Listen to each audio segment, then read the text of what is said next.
Voy a hablaros en este vídeo del concepto del vector unitario y aparte vamos a ver cómo se puede convertir un vector unitario, es lo que llamamos el proceso de normalización, normalizar un vector.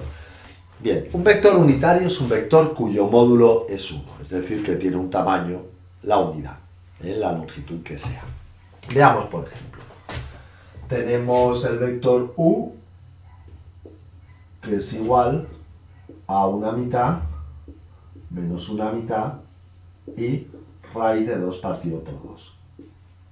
Vamos a ver que este vector es unitario, es decir, que su módulo es 1. Calculémoslo para comprobarlo. El vector u, sacamos la raíz cuadrada de sus componentes al cuadrado. Bien, una mitad al cuadrado más menos una mitad al cuadrado y finalmente más raíz de 2 partido por 2 al cuadrado. Recordemos que ya vimos en la unidad de cómo calcular el módulo que si este vector lo expresamos en la base canónica, que va a ser lo habitual, su módulo es este. Vale, calculamos esto, una mitad al cuadrado nos da un cuarto más raíz de 2 al cuadrado, que nos va a dar 2 partido por 4. Sumamos un cuarto más 2 cuartos son 4 cuartos, y 4 cuartos vemos claro que es 1 y la raíz de 1 es 1. Así que aquí tenemos un ejemplo de vector unitario. Su módulo es 1. Bien.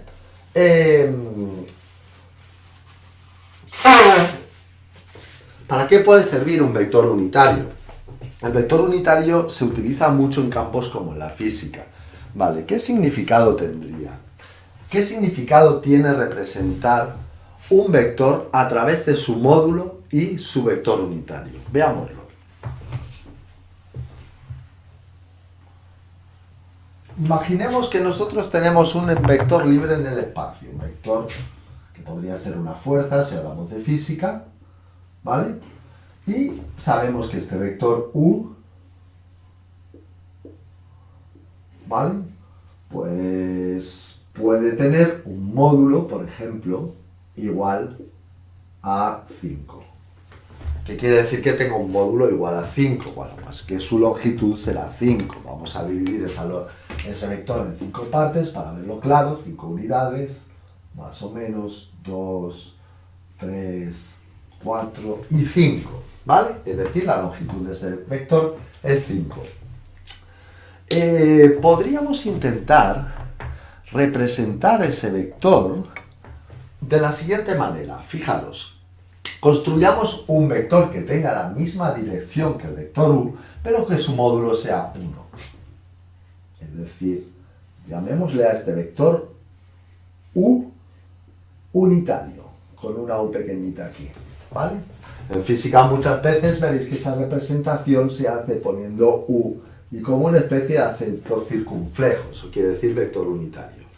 Bien, entonces veríamos claramente que este vector u que estamos teniendo aquí, este de aquí, que va de aquí a aquí,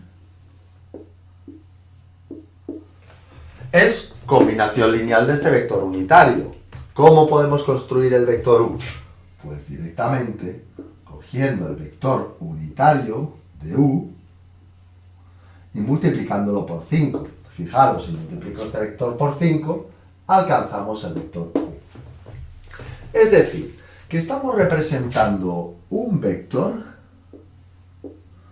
con dos informaciones. Una, la de su módulo, que queda indicada directamente por el número que multiplica el vector unitario, su módulo.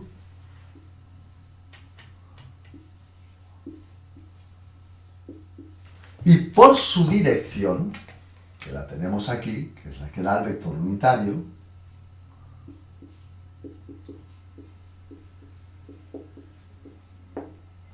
que no va a aportar información de módulo. El módulo, la parte de módulo está contenido siempre aquí.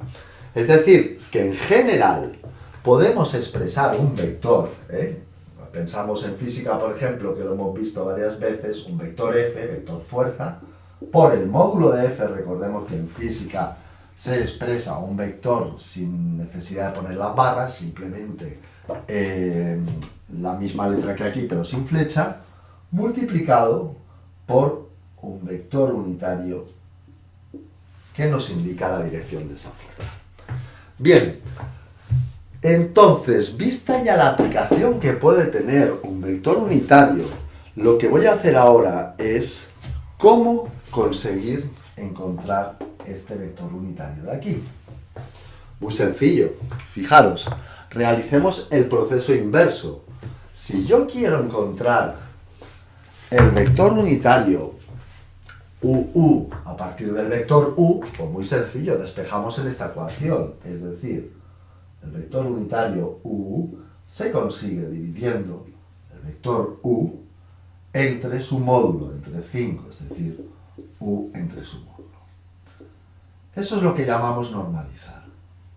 Es decir, ¿qué quiere decir normalizar? Veámoslo en general, ahora lo vamos a escribir. Normalizar es encontrar un vector que lleve la misma dirección y sentido, ¿vale?, que nuestro vector original, pero cuyo tamaño sea 1, es decir, cuyo módulo sea 1. Y la forma de hacerlo es dividir al vector por su tamaño, es decir, por su módulo. Aquí tenemos, pues, la forma general de cómo normalizar un vector, es decir, convertir un vector en unitario.